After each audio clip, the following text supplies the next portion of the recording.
Hello everybody and good morning. Thanks for being back with me. Afternoon, whatever it is, wherever this gets launched, who knows. Thanks for being back with me. I've missed you all, and it's so good that what we have here together.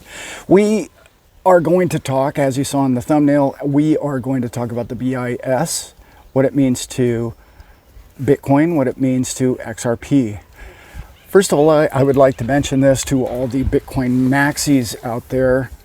There are other coins, and I can't prove that to you. I can only tell you that there is something over the horizon in which the little valley or cavern, or I don't know, whatever you guys are stuck in, there's something over the edge of that, and there are other coins on the planet. I know it's hard to believe, but there are. And there are banking institutions that believe in more than just one of them. I don't know how you can't see that by now, but there's many of them that can't, and maybe they don't believe in those banking systems. And I get that. I believe that we all can have our own coins and our own freedom and our own choice to choose the coins in which you resonate with. And I'm okay with that. So if you want to bury your head in the Bitcoin, that's cool. I'm good with that. If that's what all you would like in life, good for you. You know, some people only buy red cars, period. That's all there is to it. There aren't any other colors. I get it. So, today I want to talk about the B.I.S, Bank of International Settlements. They are a big deal. We've talked about them in the past. They're very important. If you don't know much about them, you should look them up. I believe they were created right after the war, mid-40s, I want to say. Started with 12 different nations. They're in 60, 70 different countries at this point. They're banking institutions. They pretty much say what is value and what isn't. That's really their job at the top. And it's kind of crazy that they have such a high-ranking position that they're like above, in some ways, central banking. And what they do is they say, okay, that's a value, that isn't a value, this is and that isn't. Okay. I'm nutshelling that whole thing. Look it up. You should really research as to who these people are. Primarily out of Europe, Northern Europe, U.S., and Canada, Australia. Primarily Western. However, there are banks that are associated with the B.I.S. in Russia and in China, which is interesting because the SWIFT, which is, believe it or not, lower than the B.I.S, can actually put sanctions upon a country in which they actually, on a level above them, do business together. Odd that, but that's the way it is. And I don't know, that red tape just keeps getting whiter. I don't know what it is about tape, in particular red tape. So, back in 2018, 19, I want to say, the B.I.S. came out and called gold a tier 1 asset.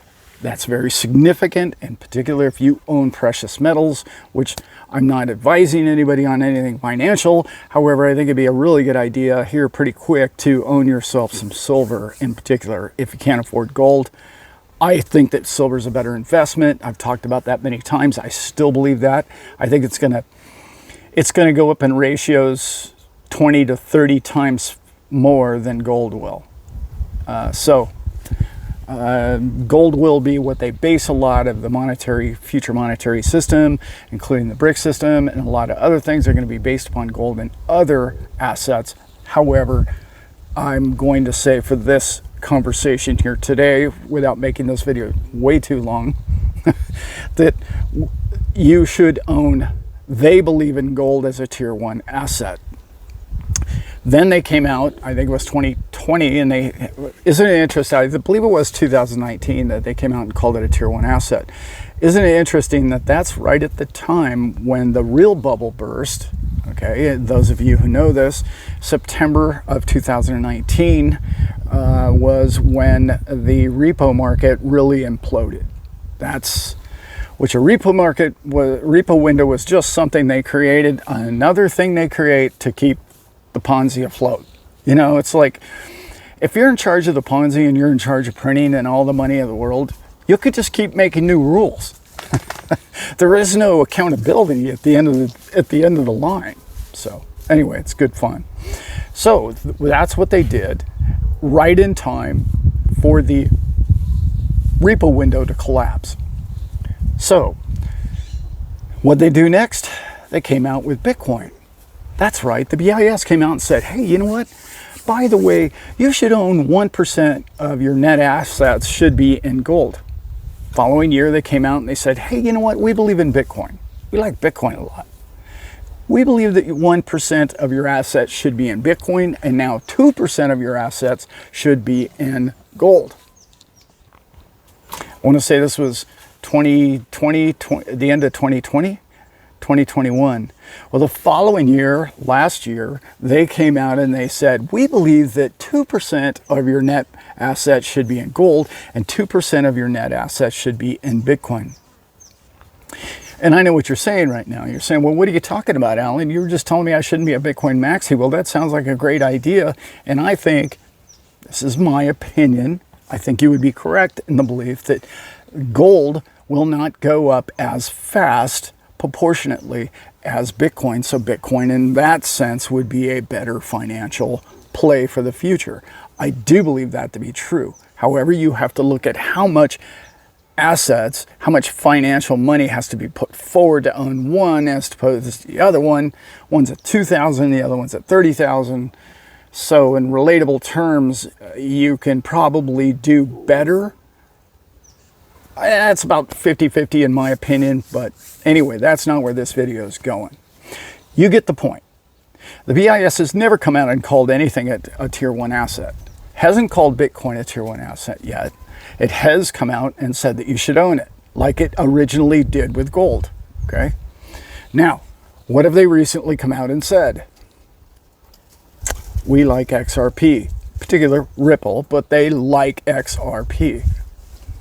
So this sounds to me a lot like, not that they called it a tier 1 asset, okay? They haven't done that yet. But in 2019, look how long it took them from 1944 to go all the way to 2019 to get a tier 1 asset. And now all of a sudden they're kicking assets quicker and quicker and quicker into the pipeline. I fully expect Bitcoin to be a tier 1 asset in the eyes of the B.I.S. very soon. But let's go back to what I was talking about as financial ratio and investment terms. How much is XRP? It's 50 cents today, roughly. 50 cents.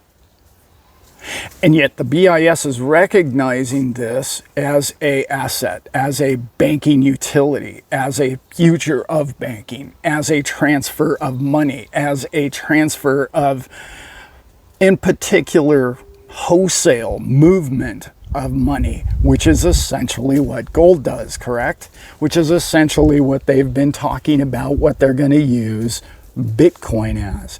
Again, I don't believe that you're going to trade your Bitcoin for a Starbucks coffee. It's just not that good a coffee, if you know what I'm saying. If you have assets that is generational in wealth, you certainly don't want to piss them away on burnt coffee beans. So what are you going to do? You're going to hold those as real assets. You're going to hold them like you hold precious metals. Generationally, you're going to lend or borrow against them for future things such as real assets. You would not borrow against it to buy burnt coffee bean. You would potentially, if you needed a vehicle, you would borrow against it for that, or a home, or more land, or something for your children, or something along those lines. But you would maintain or retain the initial asset. And that asset being now, in my opinion, okay, this is the way I'm reading the tea leaves, is gold, silver, Bitcoin, and XRP. Which one of those three do you think is going to duplicate quicker and faster over the long, maybe even the next 6 months, maybe the next 6 years? You've already got somebody like the B.I.S., which I just started the video with telling you that is higher than SWIFT system. It's higher than central banking system, and they are calling it an asset. Not yet, but notice they haven't talked about, oh, I don't know, Tron or anybody else. Interesting they picked Bitcoin and XRP. Well, just a little heads up for all you Bitcoin maxis. I'm just trying to tell you that for 50 cents, you could buy something that could go up very quick. Again, not financial advice or anything that you need to live or live without. It's interesting to me how many people and how many banking systems around the world are now seeing clearly through what's happening and what's coming. And what is coming is a slow, like I talk about in this videos all the time, it's a tide. What's happening right now with the adoption of crypto is global, and it's more like a layer of water. It's not a giant spike in retail adoption. It's a layer of water that is covering the planet, and it's infiltrating all the cracks and all the low areas, and it will build this massive foundation in which there's going to come a time, and that time is not very far from now, that everybody you know is going to be talking about, in particular, in my opinion, XRP, Cardano, Bitcoin, Ethereum. They're going to be, of course I have some. Everybody knows that. Everybody, any fool can tell you that. Of course you got to have that. And they'll be buying it. And for instance, they'll be buying our XRP at $25, $100, or $1,000 in the future. And you'll have been the person that will be able to sit around the barbecue and say, yep, that's right, 50 cents. 50 cents, and we thought that was expensive. Beautiful times we live in, guys. Don't focus on, I know it's almost impossible, don't focus on the retail price action. It's difficult, I know. I do look at it occasionally myself. Look at the fundamentals. Look at the use case. What's its utility? Where's it going? What does it solve? Who's using the product? Those are such key important factors when you're doing your research into crypto. There's so many people that they overlook the last one. Who's using it? Who's using your coin, your wannabe coin? Who's using that thing? How many people are you? I would even bet, okay, that XRP, there's probably more people affiliated and globally using Ethereum over Bitcoin. But I'm even coming to the point now where there are more institutions and more people under the umbrella of the amount of use case for XRP is passing that. You don't hear about it because it's not retail use. It's not for an NFT. It's not for, a simple on the street guy using it. It's at a corporate banking level, which in turn affects all of us. All right, guys, that is all I got for you today. Thanks for watching my videos. I really appreciate all of you, and I do hope if you like these videos, please like and subscribe, because I love having you guys around, and it's been a lot of fun, and this journey's only getting good. So let's stick around and have fun. All right, I'll see you guys soon. Bye.